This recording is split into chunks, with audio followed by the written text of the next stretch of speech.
Estamos compartiendo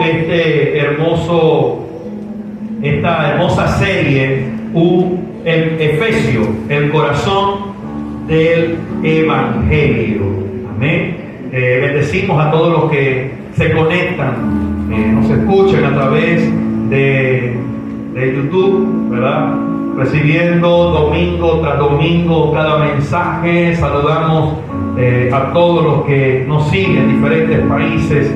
Hemos recibido las bendiciones y agradecido porque aprendiendo un poco de esto como cuerpo que somos para edificación, me gozo y le doy gracias a Dios por esos hombres, mujeres que Dios ha puesto allí y que a través de estos mensajes de una u otra manera son instrumentos de Dios para nuestras vidas y seguir creciendo en el cuerpo, como edificación. Amén. Así que, dicho esto, la semana pasada hablamos acerca de dos dones ministeriales, como fue el don profético y hablamos del don evangelístico. Amén. Entonces, hoy nos toca hablar del don pastoral y del don de maestro. Ese es el orden.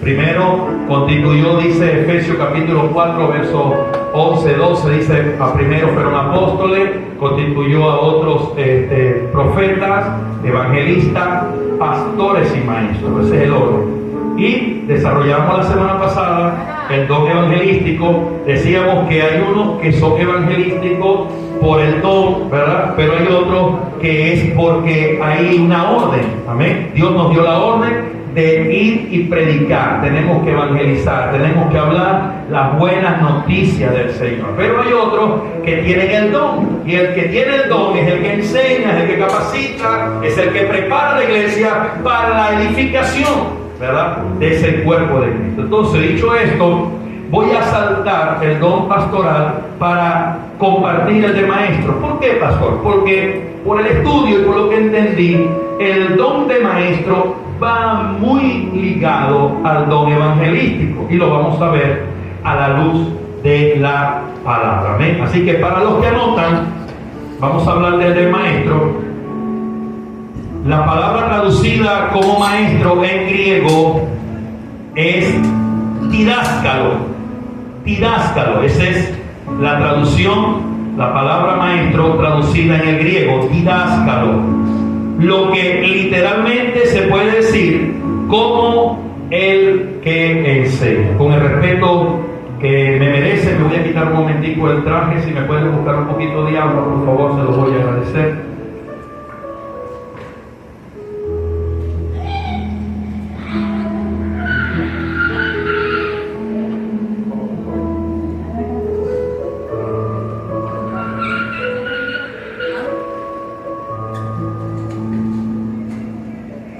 Gloria a Dios. Entonces decíamos maestro, viene en la traducción griega didáskalo, lo que habla literalmente el que enseña. Y hay dos tipos de maestro según la Biblia, lo vamos a ver. Está el maestro que enseña a los creyentes y está el maestro que enseña a los no creyentes. Lo voy a decir nuevamente. Según la Biblia, hay dos tipos de maestros, así como hay dos tipos de evangelistas, ¿verdad? Está el del don y está aquel que es el mandato, así igual es el maestro. Hay maestros que enseñan hacia adentro, pero hay maestros que enseñan hacia afuera. Así como el evangelista, que hay unos que se mueven por el don y el otro que se mueven por mandato, igual son los maestros. Recuerden que la palabra en Efesios capítulo 4 establece y dice que los dones fueron compartidos para la edificación ¿de qué? Del cuerpo. O sea, cuando los dones ministeriales se ponen en práctica es para edificar hacia adentro, hacia el cuerpo, hacia la iglesia que somos cada uno de nosotros. Pero hay dones o también hay mandatos de parte de Dios que es para la edificación de los que están afuera. Aprendíamos, y lo recalco nuevamente como el evangelístico. Recuerden que el que fluye por el don es aquel que enseña, que prepara, que capacita hacia adentro. Pero hay otros evangelistas, porque todos tenemos el mandato de evangelizar, no solamente los que tienen el don, sino todos, igualmente como maestro. Como maestro hay unos que enseñan para adentro, que se mueven por el don. Usted lo ve y tiene la esencia de enseñar, y ellos edifican el cuerpo, la iglesia, para poder ser consolidado a lo que Dios nos ha estado llamando. Pero hay otro, y aquí cabemos todos los que tenemos esa responsabilidad de enseñar. Es por eso que el don espiritual de la enseñanza, en pocas palabras del maestro, es uno de los dones del Espíritu Santo para el fortalecimiento de la iglesia, así como lo expresa Efesios capítulo 4, versos 11 y 12. Dice: y algunos constituyó apóstoles, profetas, evangelistas, pastores y maestros, a fin de perfeccionar, de edificar la iglesia, la casa. O sea, esos dones son para adentro. Pero de esa misma manera, al igual que del evangelismo, para enseñar a los demás, hay un don y hay una orden también. Así como para evangelizar a los de afuera, también hay una orden para enseñar a los de afuera.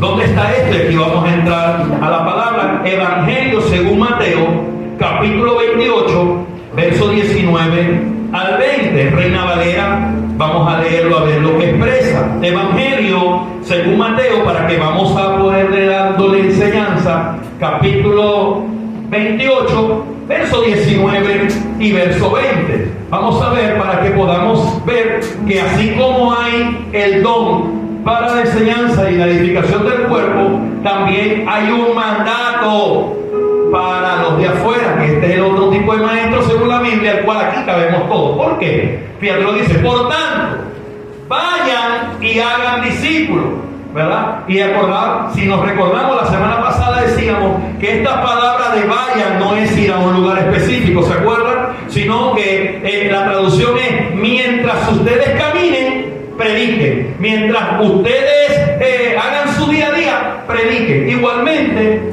dice el apóstol, dice el evangelista o el evangelio: vayan y hagan discípulos de todas las naciones. ¿Qué haciendo? Bautizándolos en el nombre del Padre, del Hijo y del Espíritu Santo. Verso 20, que dice acá: enseñándoles a obedecer todo lo que les he mandado a ustedes, y les aseguro que estaré con ustedes siempre hasta el fin. Entonces, uno del mandato para todos nosotros es que, ¿sí? ¿Me está entendiendo? Puede que usted diga: bueno, pastor, yo no tengo ese don, no me muevo allí, porque es verdad, no fluyo. Pero aunque usted no se mueve en el don, usted tiene que moverse en el mandato.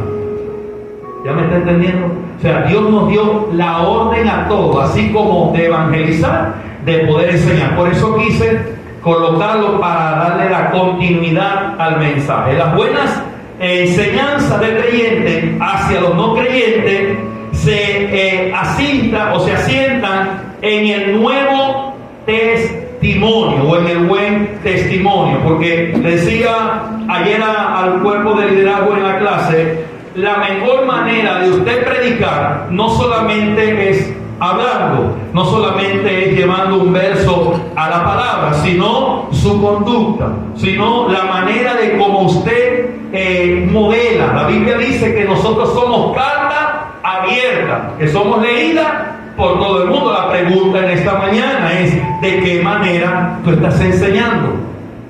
Porque aunque usted no sepa la Biblia, porque apenas usted está comenzando y usted diga: bueno, no sé, puede que yo fluya en el don de apóstol, puede que yo fluya en el don profético, porque a veces me gusta animar, porque de pronto yo fluyo en el mover evangelístico, porque me gusta estar haciendo ese tipo de reuniones, de campaña, de salvar a la gente, siempre estoy predicando a mi familia. Pero acá en este caso, como maestro, ponga que usted no fluya en el don, específicamente para adentro, para la edificación del cuerpo, pero tiene que fluir en ese mandato hacia afuera como maestro, enseñando, porque fue la ordenanza que dio nuestro Señor Jesucristo. La pregunta es entonces, ¿cómo yo estoy enseñando a los que tengo a mi alrededor? ¿De qué manera yo hoy estoy dando un buen testimonio para que ellos algún día puedan llegar a los pies de Cristo? Ayer le decía a algunos hermanos en conversación, lo he dicho muchas veces porque así lo aprendí, y yo soy de los que digo que hay personas, los que están afuera, que pasan por 4 etapas. La primera etapa es la que te dicen: te volviste loco, te perdimos, ahora sí es verdad que no te volviste, te metiste evangélico, esa secta, esa religión, para usted de contar. Siempre viene el ataque, cuando usted le dice: no, ya no puedo ir, sabe que estoy en una iglesia, ay, bueno, te perdimos. Pero hay una segunda etapa que esa persona pasa, que es la etapa del silencio. Ya no te dice nada, te está observando, que usted no crea, esa persona está observando. Llega a una tercera etapa y empiezan las preguntas, las interrogantes.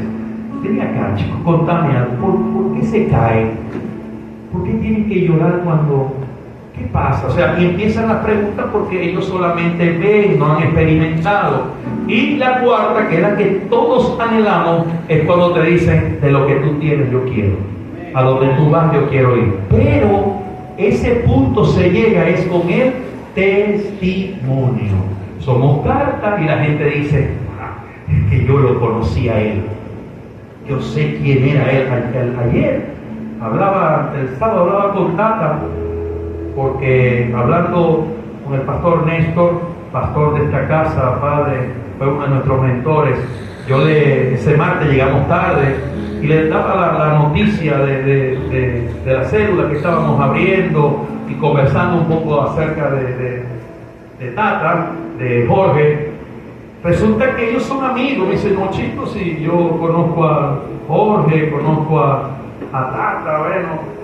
Entonces, ayer hablando con Jorge, él me decía algo, me decía: pastor, lo que pasa es que aquí, pastor Néstor, todo el mundo que lo veía no creía. ¿Por qué no creía? Porque era una persona, hermano, que hacía muchas maldades, siempre andaba brincando aquí, brincando allá. Entonces, cuando le dijeron: no, ahora es cristiano, y no el ataque, no, ahora es pastor. Entonces, siempre el que se va a encargar de dar siempre ese punto allí donde nosotros todos buscamos es el testimonio. El testimonio va a hablar por sí solo. Usted no se defienda, usted no diga nada, solo avance. La gente te va a observar, dice: ya no te estoy viendo que te la estás pegando, yo no te veo que estás diciendo malas palabras. Y uno dice: tranquilo, que eso es poco a poco. Pero el testimonio es la mejor manera de que usted y yo podamos predicarle a aquellos que están afuera, aquellos que hoy todavía no están adentro. El maestro que enseña para adentro se encarga de la clase, se encarga de los que están acá. Pero hay un maestro que es una orden para todos, para poder enseñar y predicar a los que están afuera. Tito, capítulo 2, versos 7 y 8, lo manifiesta de esta manera.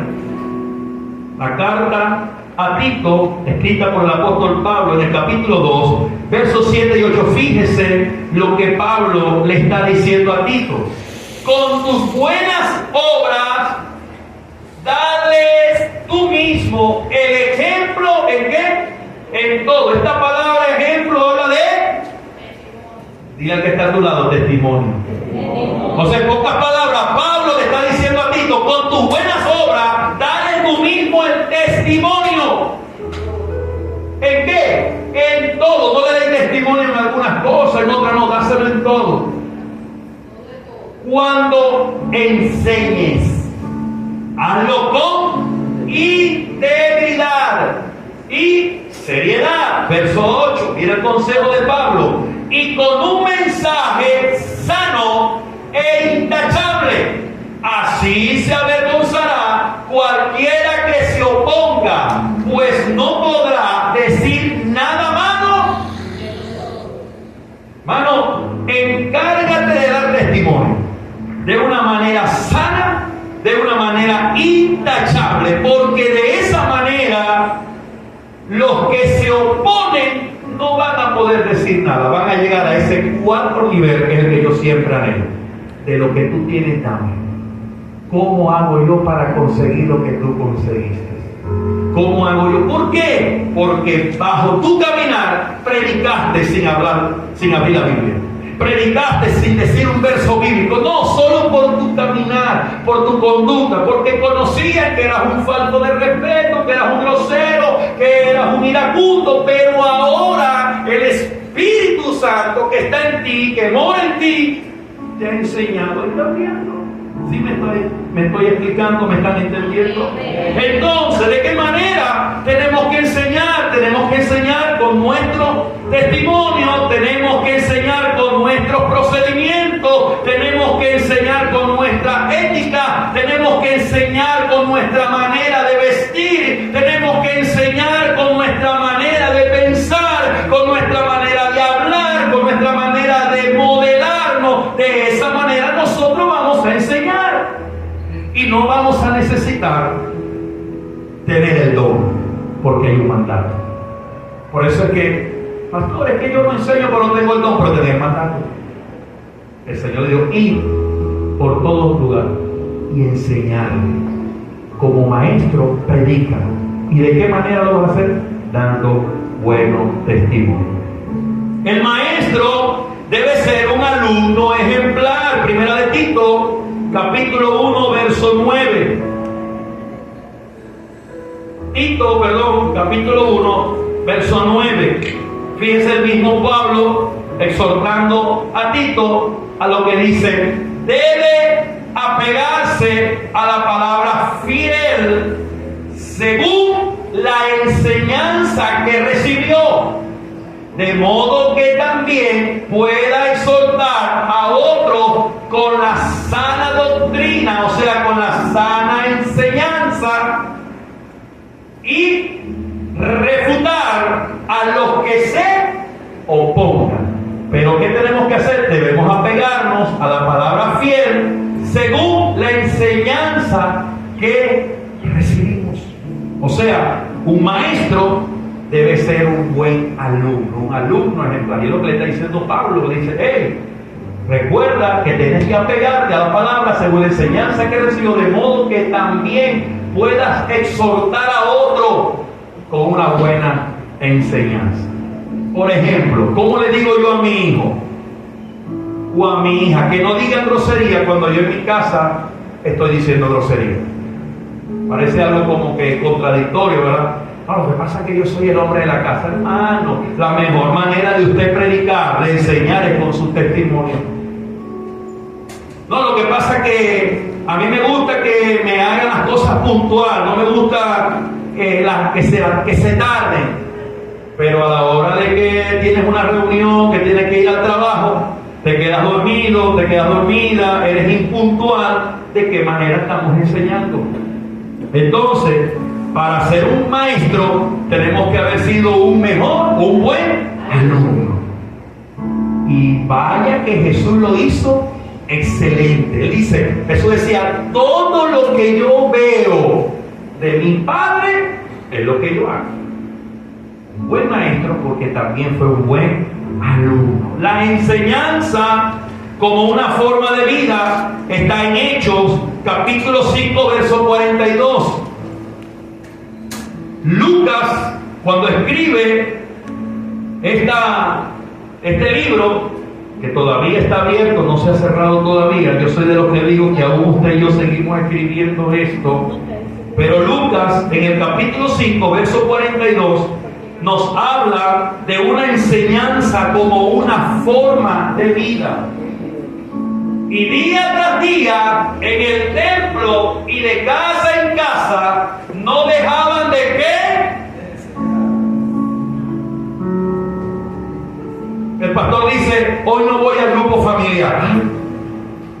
Oigan, ¿y ahora quién va? No, usted tiene el mandato. Usted puede enseñar. No, pastor, aquí no tengo el don. No importa, yo tampoco lo tengo. Y tengo que fluir. ¿Me está entendiendo? Entonces Pablo dice acá, Lucas, dice acá: y día tras día en el templo y de casa en casa no dejaban de enseñar y anunciar la buena nueva de que Jesús es ¿quién?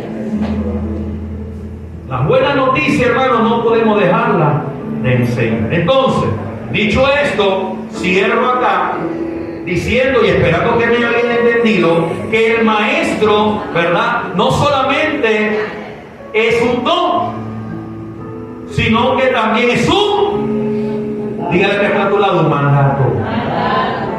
Aunque usted no aplique ese don que dice Efesios capítulo 4, que alguno constituyó, le dio el don para enseñar, pero sí te dio el mandato para enseñar a los de afuera. ¿Cómo lo vamos a hacer, iglesia, para ver si lo aprendimos con él? Testimonio. Mira, iglesia, yo creo, lo digo con mucha responsabilidad. Si nosotros entendemos esto, hermano, hayamos podido recibir y aprender estos 5 ministerios.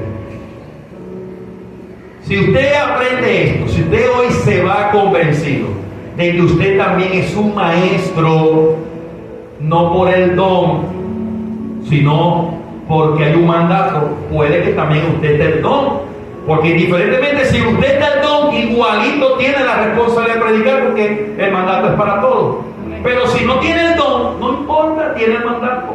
Y necesitamos enseñar. Amén. Eso es acerca del don, acerca del maestro. Ahora vamos con el pastor. Lo quise dejar de último, porque también es algo, hermano, que hay que saberle poner el ojo. Si nos sacamos un texto fuera de un contexto, pueda que no, y no quiero meterme en problemas, quiero ser muy ético a la hora de dar esta enseñanza. Ahora, según Efesios capítulo 4, acerca del don, esta palabra pastor viene del hebreo Raab, para los que escriben R-A rayita A-H, Raab, de ahí viene la palabra pastor en hebreo, que significa pastor, pastorear, dar pasto, llevar a donde hay pasto.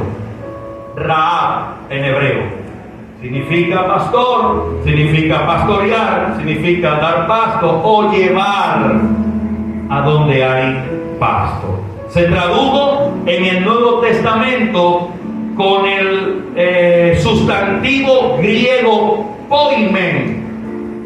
Poimen, así como se pronuncia, se escribe. En el griego fue traducido como la palabra poimen.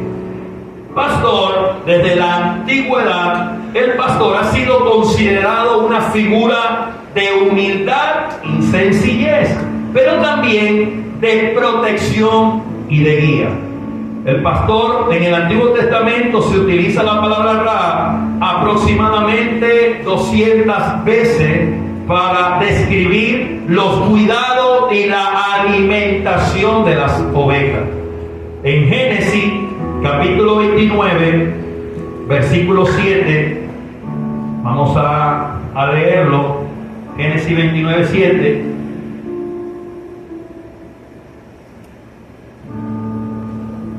Dice así: entonces Jacob le dijo, todavía estamos en pleno día y es muy temprano para enseñar el rebaño. Para encerrar. ¿Qué dije yo? ¿Qué dice ahí? ¿Qué dije yo? No, mentira. Dice acá, para encerrar al rebaño. Ahí tú no lo encierras para enseñar, no lo encerras usted. Está logrado. Ahora, ¿por qué no le dan de beber a las ovejas y la llevan a pastar? Aquí vemos que también la misma palabra Rahab se utiliza para descubrir el liderazgo y la alimentación espiritual. Esta misma enseñanza que dice por qué no las encierra y le das pasto y le das de beber, también esta palabra Rahab se utiliza para describir ese liderazgo y la alimentación espiritual. Jeremías capítulo 3 versículo 15. Vamos a buscar algunos textos. Quiero dejar un piso para poder dar lo que el Señor quiere enseñar. Jeremías, profeta Jeremías, capítulo 3, verso 15. Dice: les daré pastores que cumplan ¿qué? Mi voluntad, para que los guíen con sabiduría y ¿qué más? Y entendimiento. Les daré pastores. Número, capítulo 27, verso 16 y verso 17. 27, verso 16 y 17. Vamos a ver qué dice Antiguo Testamento. Dígnate, Señor, Dios de toda la humanidad, nombrar un jefe sobre esta comunidad. Verso 17. Uno que los dirija en sus campañas, que los lleven a la guerra y los traigan de vuelta a casa. Así el pueblo del Señor no se quedará como rebaño sin pastor. En el Nuevo Testamento se utiliza y se menciona 3 nombres para la palabra pastor en el Nuevo Testamento. La primera, la que estamos viendo en Efesios, capítulo 4, verso 11, dice: y daré, ¿verdad?, apóstoles, profetas, evangelistas, pastor y maestro. Ese es el primer nombre que se utiliza allí. La otra está en Filipenses, capítulo 1, versículo 1. Pablo escribe a la iglesia de Filipo, versículo 1, capítulo 1, fíjate lo que dice: Pablo y Timoteo, siervo de Jesucristo, o siervo de Cristo Jesús, a todos los santos en Cristo Jesús que están en Filipo, junto con los obispos, ¿y qué más? Y diáconos. Esta palabra obispo es traducida como pastor. Cuando usted vea, no, ese es el obispo, ese es el pastor. Esta palabra obispo se traduce como pastor. Filipenses. La otra está en Tito, capítulo 1, verso 7. Tito 1, 7. Aquí está otra palabra que es el sinónimo de pastor. Vamos a ver cómo la leemos acá. El obispo tiene a su cargo la obra de Dios y por lo tanto debe de ser intachable, no arrogante, ni iracundo, ni borracho, ni violento, ni codicioso de ganancias mal habida. Esta palabra obispo, esta palabra anciano, lo que pasa es que aquí dice obispo. Dame Reina y Valera para ver cómo la dice Reina y Valera. Bueno, mira, también lo habla como obispo, pero en la traducción lenguaje actual, esta palabra no es obispo, porque ya la vimos en Filipenses, sino habla de anciano. Dice, porque es necesario que el anciano, aquí, un obispo, el anciano sea irreprensible como administrador de Dios, no soberbio, ni iracundo, no dado al vino, no pendenciero, no codicioso de ganancia deshonesta. Esta palabra anciano viene del sinónimo de pastor. El mayor ejemplo de la relación entre el pueblo de Dios como oveja y Dios como pastor lo reflejó el salmista David cuando escribió el Salmo 23. Vamos a pasar por allí un momento para que lo podamos leer. Aquí está la mejor manera de poder enseñar esa relación entre el pueblo de Dios como esas ovejas y Dios como ese pastor. Fíjate lo que dice el Salmo 23, el mismo salmista David diciendo: el Señor es ¿qué? Mi pastor, y nada es nada. Iglesia, si eres tu pastor, escribe lo que nada te va a faltar. Versículo 2, dice el salmista: en verdes pasto me hace descansar. Él no lo va a poner a la oveja a descansar donde hay sequía, donde no hay pasto, no. Porque Dios, como el buen pastor, siempre nos va a llevar a un lugar seguro y a un lugar donde nosotros podamos comer buen. En pocas palabras, hoy lo que usted está haciendo a través de esta enseñanza es que está comiendo pasto. Llega a este lugar seguro. Dios, como Padre, nos lleva o nos trae a este lugar para poder recibir de estos verdes pastos. ¿Y qué va a hacer ese pasto? ¿Qué hace la palabra en nosotros? Nos da descanso, nos da paz. Dice, junto a tranquilas aguas me conduce. Versículo siguiente. Me infunde nuevas fuerzas. ¿Por amor a quién? A veces no es por amor a nosotros. ¿Por qué, pastor? Porque esa es la gracia. La gracia es un regalo inmerecido. No me lo merezco, pero Dios, por amor a su nombre, Jesús, por amor a Él, nos da de esa gracia, regalo inmerecido. Versículo siguiente. Aún si voy por valles tenebrosos, no temo peligro alguno, porque tú estás a mi lado. El pastor, aunque la oveja estuviera en esos lugares tenebrosos, él sabía, la oveja sabía que ahí estaba su pastor. Por eso es que el salmista, como pastor que era, él escribe y dice, así como la oveja anda en esos lugares, y yo soy el que la defiendo, así eres tú, Señor, conmigo. A donde yo voy, tú me llevas, tú me guardas, tú me cuidas. Dice por acá, tu vara de pastor me reconforta. Dispones ante mí un banquete en presencia de mis enemigos. Has ungido con perfume mi cabeza y has llenado mi copa a rebosar. La bondad y el amor me seguirán algunos días. Decía que está a tu lado, es todo. Iglesia, todos los días de tu vida, la bondad. ¿Y qué más? Hermano, no lo digo yo, lo dice el Padre. Me seguirán todos los días de mi vida. Y en la casa del Señor.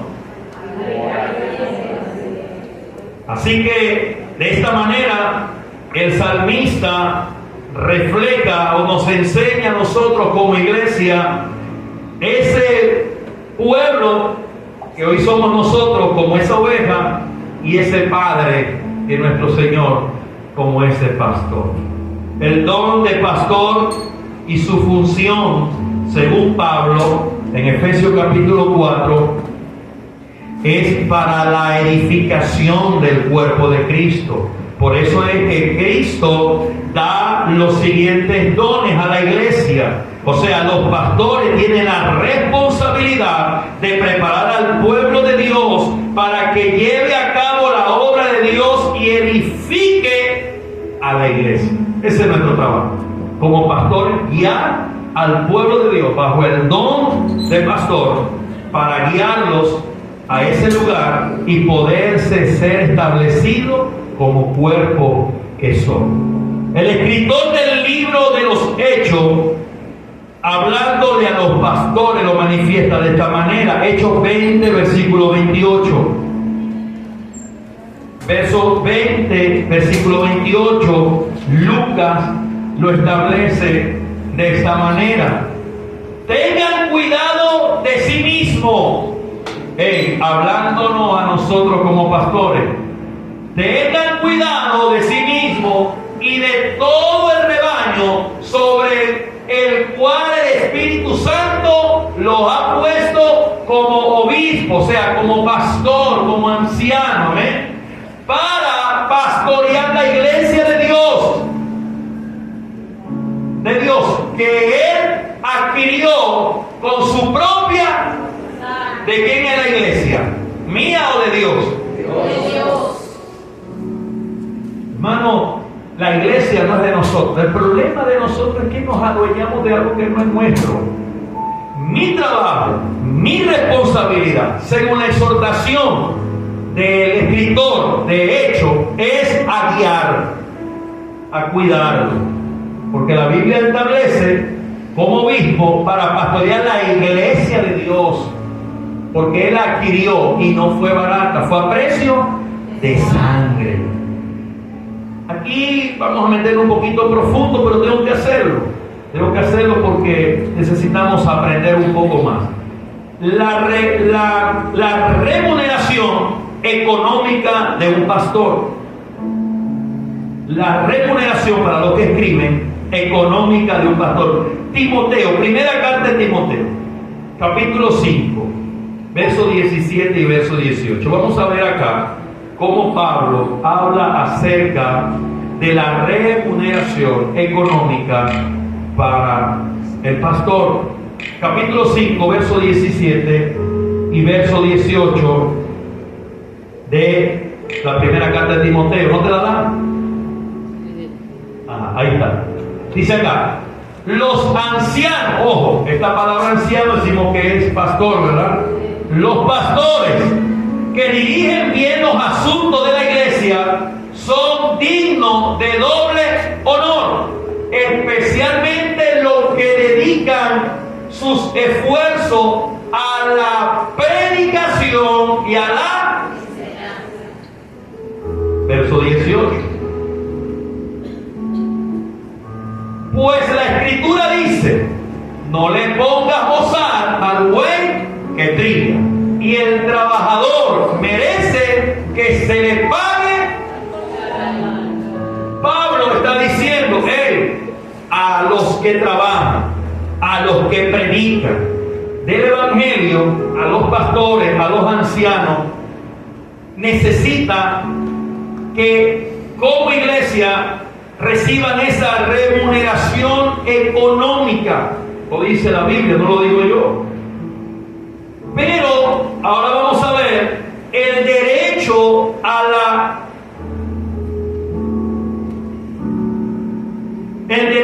remuneración económica de un pastor, según lo que Pablo escribe en la primera carta de los Corintios, capítulo 9, versos 7 al 14. Vamos a ver el derecho. Ahora Pablo dice allá, le dice a Timoteo: hermano, no le podéis poner bozal al buey que trilla. El que trabaja, el que enseña el evangelio, tiene que vivir, tiene que comer de él.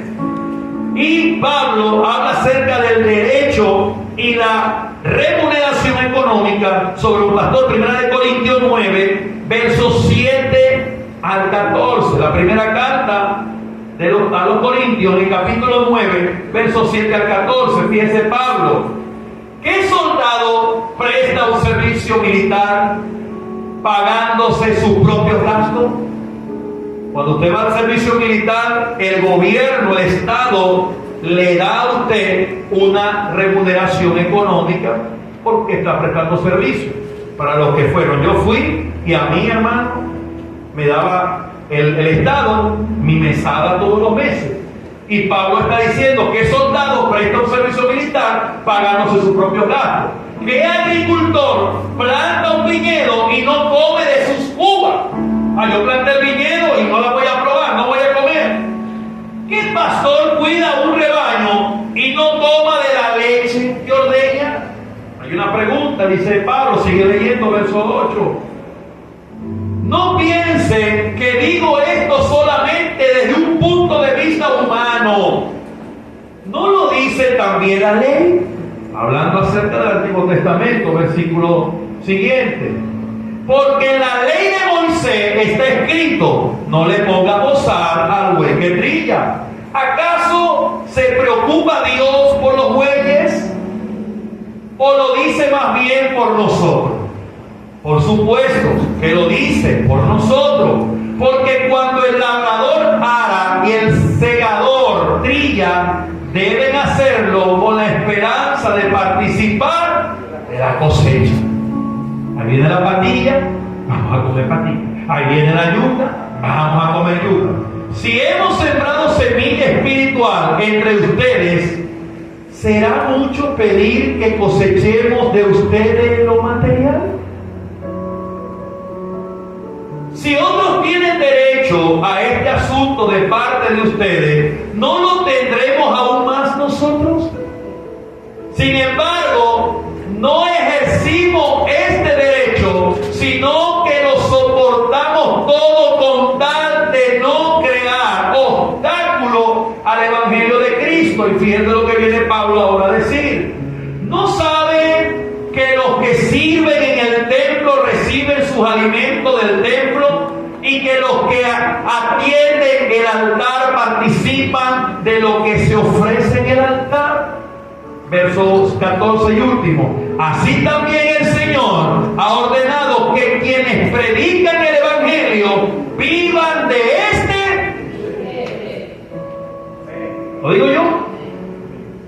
Lo dice la palabra de Dios. Pero aquí viene un problema. Y me voy a meter en aguas profundas con el respeto de lo que me van a ver. Una cosa es el corazón pastoral y otra cosa es el derecho a una remuneración económica. Voy a decirlo de esta manera.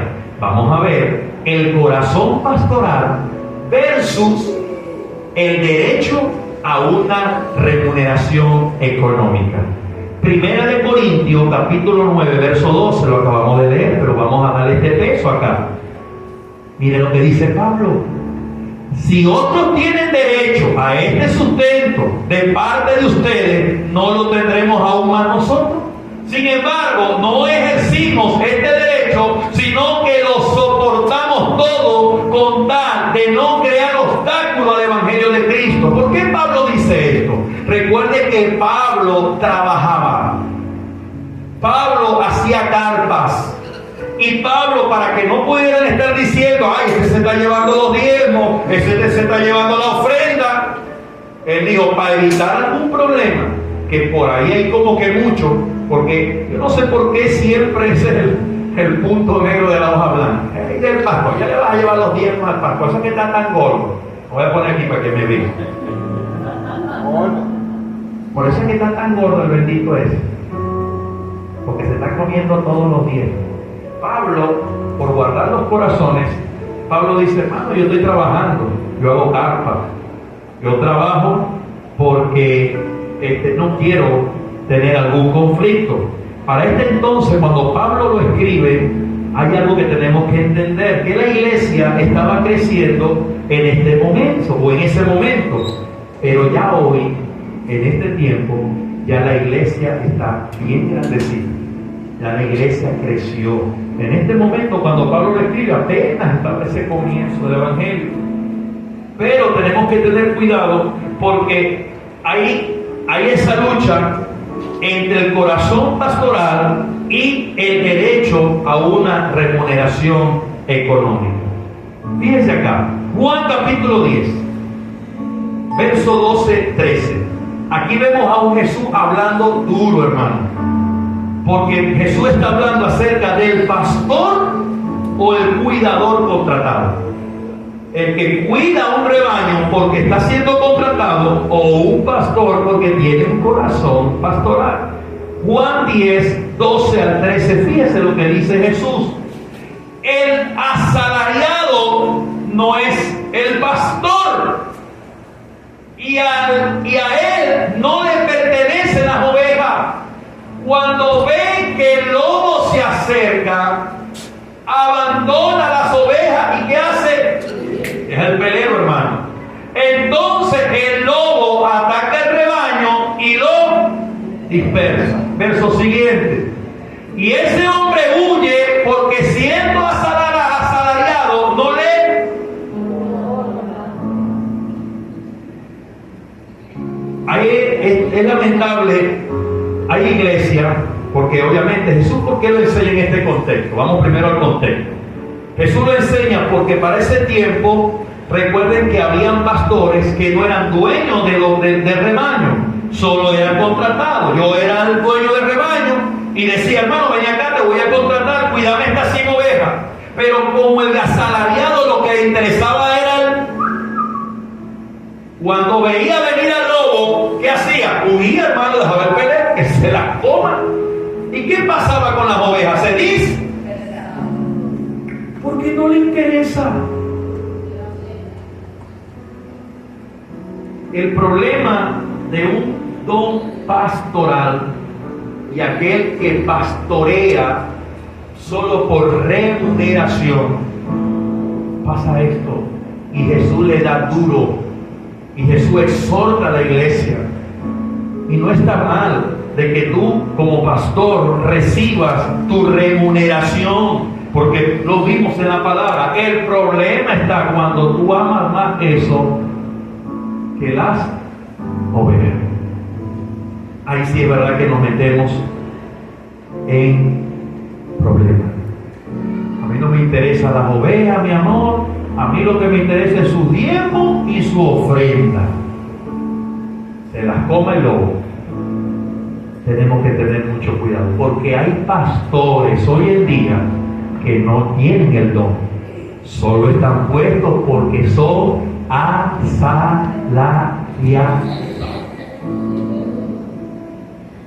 Características clave de un pastor. Primera de Pedro, capítulo 5, verso 1 al 3. Características claves de un pastor. Ya vamos a terminar, pero necesito dejar este fundamento. Primera de Pedro, capítulo 5, versículo 3. Vamos a ver cuáles son las características según el apóstol Pedro acerca del pastor. Primera de Pedro, hijo, capítulo 5, verso 1 al 3. Fíjese: no sean tiranos con los que están a su cuidado, sino que sean ¿qué? Ejemplo para el rebaño. Verso 4. Así, cuando aparezca el pastor supremo, por eso es que yo le decía a ustedes que no va a aparecer ni el apóstol, ni el profeta, ni el evangelista, ni el maestro, sino el pastor. Porque el problema de estos 5 ministerios, de estos 5 dones, es cuando el apóstol cree ser el mayor que el otro, cuando el profeta cree ser el mayor que el otro, y así no es. Los 5 lo necesitamos, pero los 5 necesitaron para llegar a ese ministerio un pastor que lo pastoreara. Pedro dice, cuando aparezca el pastor supremo, en otra versión dice, cuando aparezca el príncipe de los pastores, ustedes recibirán la inmarcesible corona de gloria. Dice el apóstol Pedro, no así, del 1 al 3. Jesús como ejemplo del buen pastor. Él en Juan capítulo 10, versículo 11, él mismo lo dijo: yo soy el buen pastor. ¿Y qué hace el buen pastor? Da su vida. ¿Por quién? Hermano, a mí me pueden hablar mal de lo que sea, pero a mí me hablan mal de una oveja mía, hermano. Si esa oveja da testimonio, si esa oveja tiene identidad de casa, que escucha mi voz y me sigue, hermano, cuando yo vea venir el lobo, yo le voy a salir al encuentro. Cuando yo vea que viene a hablar mal de esa oveja, le voy a salir al encuentro. Porque Jesús nos lo enseñó. Él decía: yo soy el buen pastor, dice su palabra. No lo digo yo, lo dice: yo soy el buen pastor. Conozco a mis ovejas y ella me conoce. ¿Cuántos conocen a Jesús? Él es el buen pastor. Ahora, la función pastoral básica es la enseñanza y el cuidado espiritual. Marcos capítulo 6, verso 34. Fíjese lo que dice, y con esto acá cerramos. Marcos capítulo 6, versículo 34. Evangelio según Marcos 6:34. Ayer hablamos un poquito de él, Juan Marcos.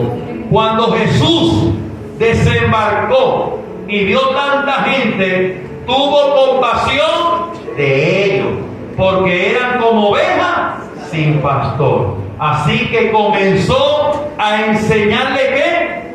Muchas cosas.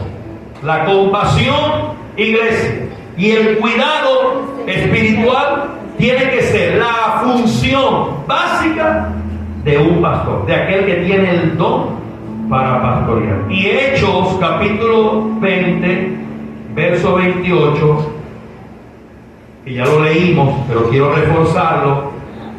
Lucas lo escribe de esta manera: tengan cuidado de sí mismo y de todo el rebaño sobre el cual el Espíritu Santo lo ha puesto como pastores para pastorear la iglesia de Dios, que Él adquirió con propia sangre.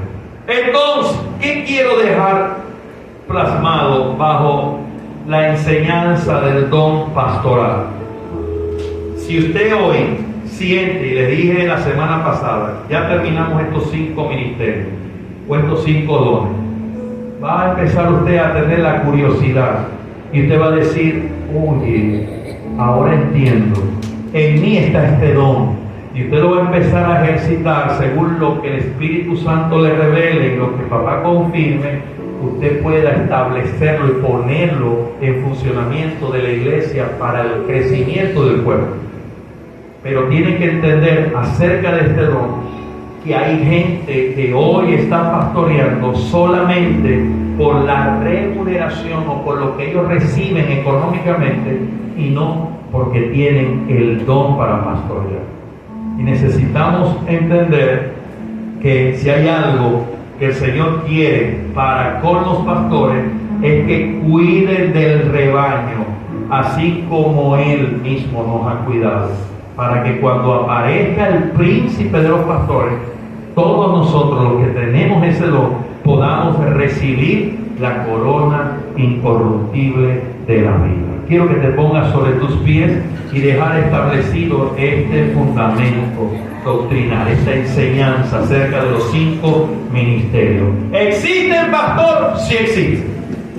Apóstoles, profético, evangelístico, pastor y maestro, pero bajo la enseñanza que nosotros hemos aprendido durante todo este tiempo. Que usted pueda entender, que usted pueda comprender que si mañana el Señor lo llama por el don profético, usted sabe cuál es su responsabilidad y lo que papá está determinando de usted. Igual el apostólico, igual el evangelístico, igual el del pastor, igual del maestro, pero que todos los 5 son necesarios para la edificación del pueblo. Y yo soy de los que creo, y lo he dicho y lo voy a seguir diciendo, que es necesario que estos 5 ministerios puedan fluir en esta casa. Amén. Así que